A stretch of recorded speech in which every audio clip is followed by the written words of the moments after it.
one or two words. Either way, this is still good. Short answers. That's fine. LBC baseball. That's tough, man. I would say one answer, family. Yeah. Very good. Okay. Your future. Future. Man, this is getting like deep. Eagles. Yeah. Sixers. Man, my future. I'm a little undecided about my future. I'm not 100% sure what I want to do yet. I've got a couple leads. Hopefully with the Freeman family maybe. But we'll see what happens. But I don't know. I asked about getting a butler. She said no. So we'll have to keep exploring that. We could use a gardener. All right, last one. Me as a boss. I'm gonna say, man, Do the process one again. No. Yeah. Next question. That's good. No, he's a great boss. He's very. No, I'm not kissing up. I don't need the pump up. I was just trying to get you to laugh. I was just trying to make you feel good about yourself. Yeah, but that's what I need from you. Okay, very good. And then you said you had a question for me, so we can turn the tables here. I don't mind. Yeah, let's do it. So, my question for you, it's a little off topic, but we're gonna go. I like to do some of my friends like the top 5, whatever, just kind of random topics. So something that kind of popped in my head before the show was I want you to list for me with explanations. What are your top 5 favorite packable lunch snacks? Okay, packable lunch snacks. So any food. I'm saying like chips. I mean, not like you can't say like just chips. You gotta say like what kind of chips. Okay. In order. In order. So like number 1, going from the greatest top. to least. The top. Yeah. Okay, number 1. It'll take me back to my childhood. Number 1, Chewy Chips Ahoy. Chewy. Okay. Yes. They do well. Yeah. You got an explanation for that. I just think they're good. I mean, they're just awful for you, but they're pretty good. Right. Number 2, cheese sticks. Okay. I like cheese. The peelable ones? Yeah, the peelable ones. Are you guy that eats the cheese stick whole, or do you peel? I don't peel. I don't have the patience for that. I peel it. I bite. I don't. Not all in one bite. You just send it. Yes. So I pack a lunch every morning for both my wife and my 6-year-old son. So I'm pretty familiar with the packable snacks. I mean, I guess a sandwich, right? Don't you have to have a sandwich? That's not really a snack. Okay, so not a snack. So we're not a meal. It's a snack. Chex Mix. I like Chex Mix. Or maybe 3B Gardettos. Okay. I like them. I like the brown chips. They're delicious. Number 4. I know this is cliched and healthy, but I do like celery and peanut butter. Okay. It's pretty good. Can you eat celery without peanut butter? No, absolutely not. I mean, ranch, but that's... No, celery by itself, hard pass. Yeah, that's disgusting. Most things healthy by themselves, hard pass. I'm sure my wife will love to hear that. But like, I can eat apple. Right, yeah. My kids like apple and Nutella. It's okay. It's okay. Yeah. Okay, last one. You have to keep it frozen, but I like those like frozen Snickers bars. Okay. They're good with the ice cream in the middle. The ice cream the ice cream ones that you get. Not just like a frozen. No. That's I don't know how you would even do that. Yeah, so you have to have a. I like that top 5. That was pretty good. Yeah. I don't. Yeah. So I packed. Top 5 for you? You don't have to. No. You weren't prepared for that. I was not prepared for that. I will gladly do that the next time. Though. I like this. So, so I pack lunches for all of us every day. So I usually have leftovers from the night before. I don't usually. I make a sandwich too, but it is. It's very good. So I actually have that today: ham, rice, green beans.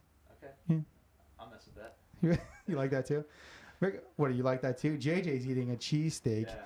And then, my goodness, wow, there's a lot of pictures up of Tyler. That's a lot. That's a lot for me. Stuck on my Facebook or something. That's a terrible picture of me. Anyway, so I am wearing that shirt today though, so I'll just throw that out there. We'll have a picture posted maybe later. You have a terrific shirt on. Thank you. I like the flamingos. It's very good. Okay.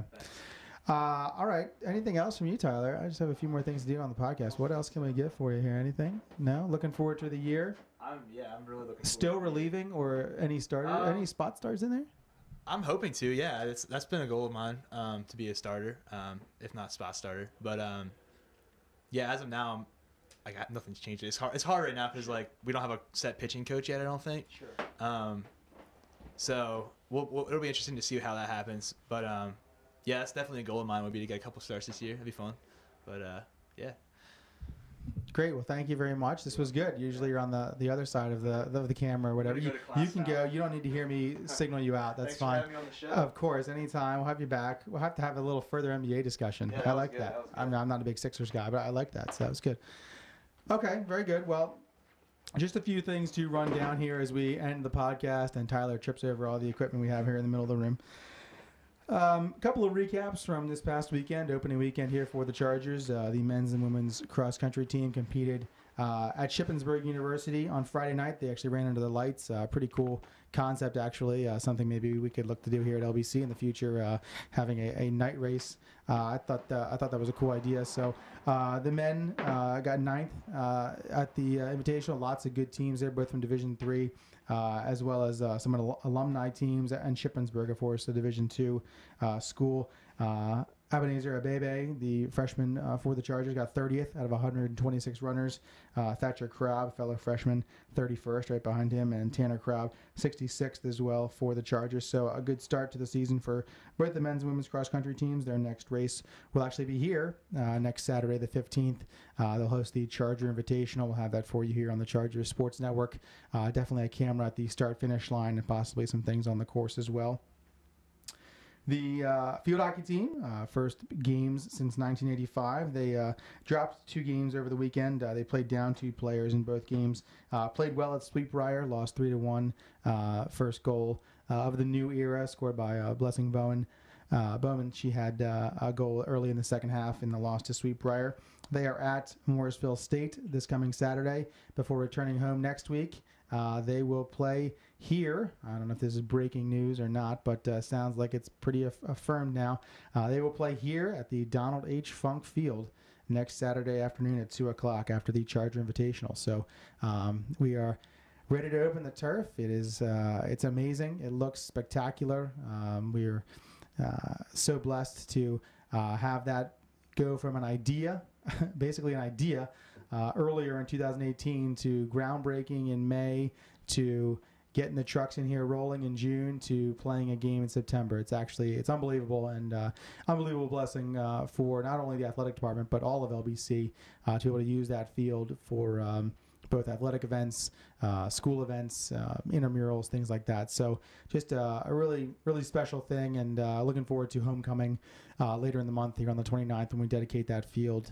It's just going to be a really fun time. It kind of helps set LBC apart, and couldn't be happier to be a part of that and be here at LBC when that takes place.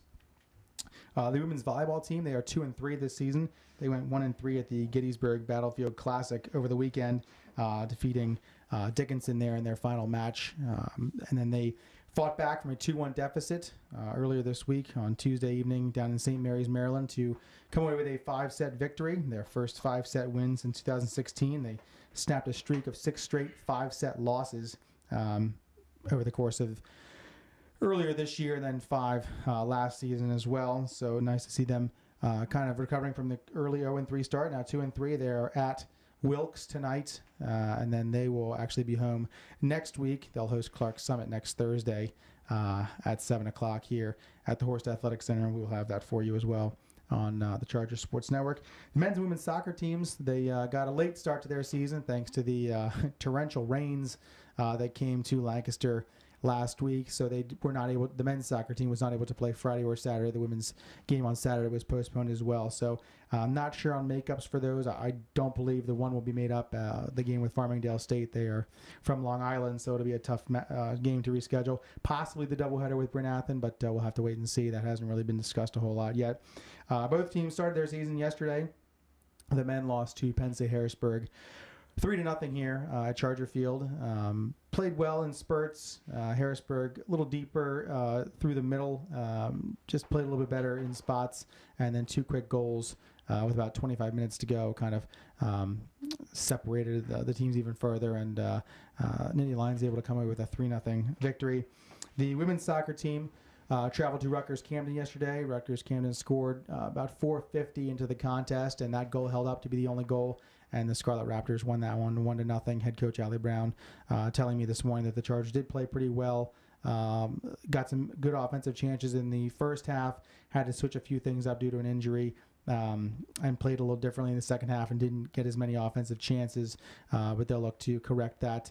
And both teams have their first NEAC match of the season this Saturday in games that were supposed to be in Reading, Pennsylvania at Penn State Berks. Now moved here to LBC as a sinkhole developed, I believe, in the Penn State Berks turf field. So those games will be here now. The women will play at 1, the men at 3:15, and we'll have those for you as long as there's no inclement weather. We'll bring those to you on the Chargers Sports Network. So just a quick recap of the first week or so of activity here for the Chargers here in the fall as fall non-traditional seasons get underway this week and next week for the softball, lacrosse, baseball programs.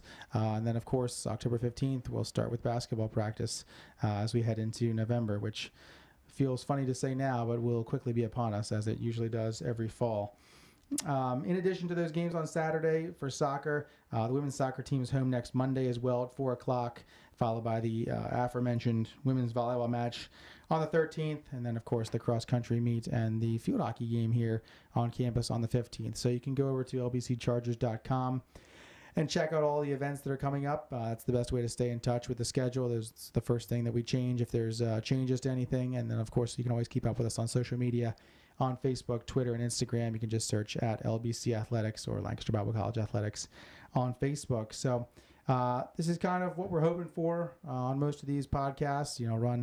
Run 20, 30 minutes or so, have some content in the beginning, maybe an interview or two, and just try to talk to some people. There's a lot of fascinating and special and interesting people here on campus, and we're going to try to have them on here and talk to them about what LBC means to them and all of the great things they're doing, whether they're a student, an employee, a coach, whomever. So thank you for joining us this week. I want to thank JJ on the back end here of producing. Oh, JJ, quickly, Eagles record in 2018. Tyler said 10-6. 11-5. 11-5. Okay, that's good. That's good. When does Wentz start playing? Week 4. Week 4. Okay, great. Very good. Okay, so as someone who's not an Eagles fan, I obviously watch the Eagles a lot because I live here, but not an Eagles fan. I like Carson Wentz. It's hard not to like Carson Wentz. So very good. Well, once again, thanks to JJ for helping on the back end here, and this has been Zach Freeman. We'll see you on Saturday for some soccer. Go Chargers, go.